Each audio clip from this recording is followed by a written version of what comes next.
Hola, buenos días. Nosotros en MISEA 5 nos tocó el tema de el positivismo escéptico de Hans Kelsen, en donde pues de entrada podemos decir que Hans Kelsen no compaginaba, no compartía nada los ideales que,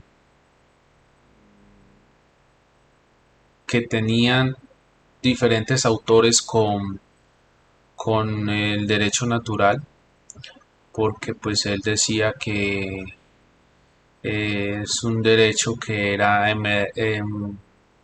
subyacente o venía de origen de la divinidad y que por tal motivo no se podía sancionar eh, a la humanidad o al hombre dependiendo de esa forma de creencia, ¿sí? Entonces Hans Kelsen mediante su positivismo arraigado pues él a este movimiento, a esta corriente del positivismo, eh, él se mostró muy escéptico de lo que era el derecho natural como tal, ¿no? Entonces pues él estableció unas normas jurídicas que debían pues ser puntualmente que debían ser sancionadas las personas de acuerdo a la descripción de la conducta, ¿sí? Entonces, por eso es que él reiteraba que para él el derecho natural no tenía ninguna validez.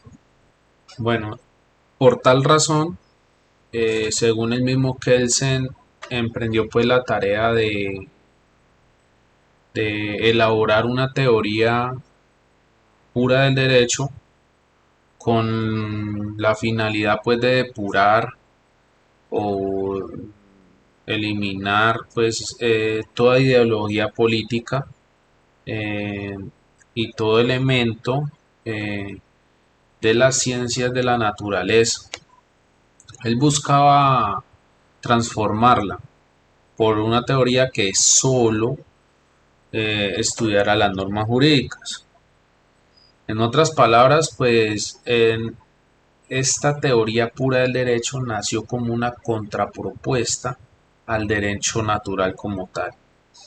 Y bien, Kelsen estudió derecho en la Universidad de Viena, ¿sí? Pero en esa época él consideró que se encontró con un derecho, podemos decir, como contaminado. Él lo tomaba así. eh, y no puro.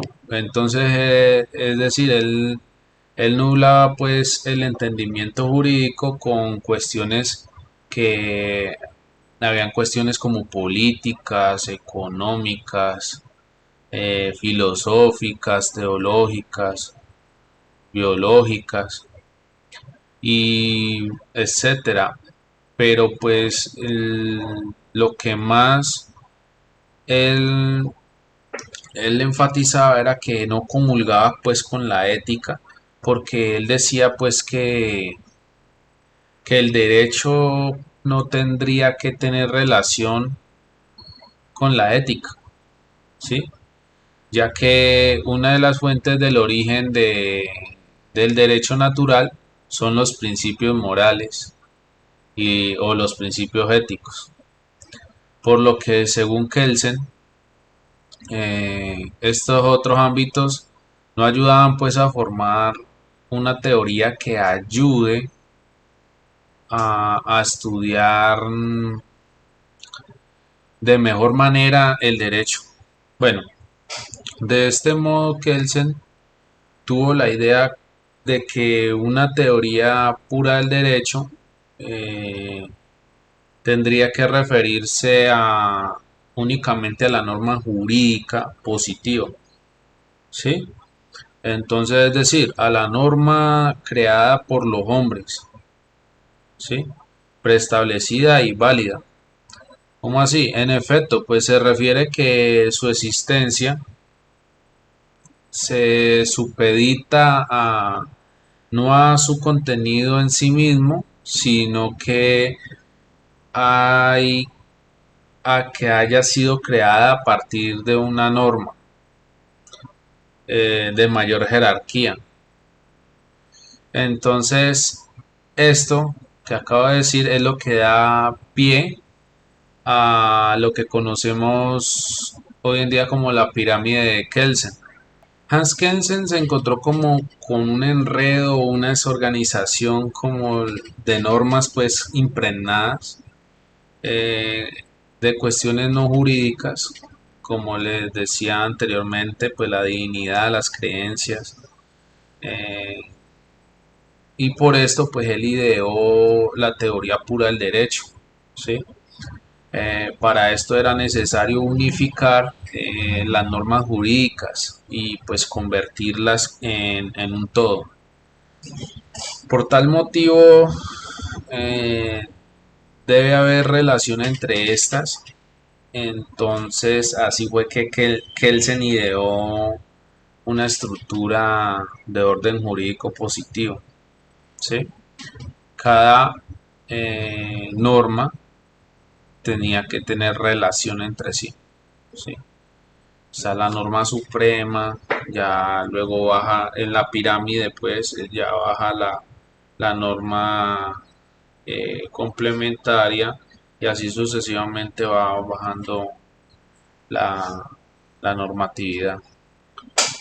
Ok, en otras palabras, para entender la pureza de la teoría del derecho de Kelsen, hay que dejar de lado el contenido normativo, pues la validez normativa no depende del contenido de la norma, sino que ésta debe ser autorizada por una norma superior, ¿sí? Y esta a su vez por otra, y así sucesivamente. Siguiendo pues con el tema de la pirámide de Kelsen, estas consistían pues en que las normas de mayor rango normativo dotaban de validez a las normas de menor rango normativo, ¿sí? Entonces, esas se relacionaban unas con otras. De esta forma es que nace una red normativa que hoy llamamos sistema. De tal motivo es que estos elementos del sistema guardan relación entre sí, como una especie de comunicación y de contacto. De esta manera se limita a decirnos que si una norma es jurídicamente válida o no. Sin embargo, esto no quiere decir que es porque sea justa o injusta, buena o mala, sino porque su proceso de creación ha sido el adecuado, ¿sí? De acuerdo a la conducta del hombre.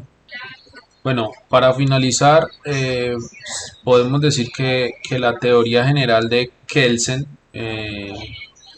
es una teoría positiva en general y no del derecho en particular, ¿sí? Es decir, no es una teoría del derecho colombiano, del derecho americano o del derecho francés, no. Eh, es una teoría, como dije anteriormente, objetiva, ¿sí? Entonces, con esta teoría, Kelsen procura determinar qué es y cómo se forma el derecho, sin preguntarse cómo debería de ser. Es por ello que para Kelsen eh, es una ciencia del derecho y no es una política jurídica. Muchas gracias.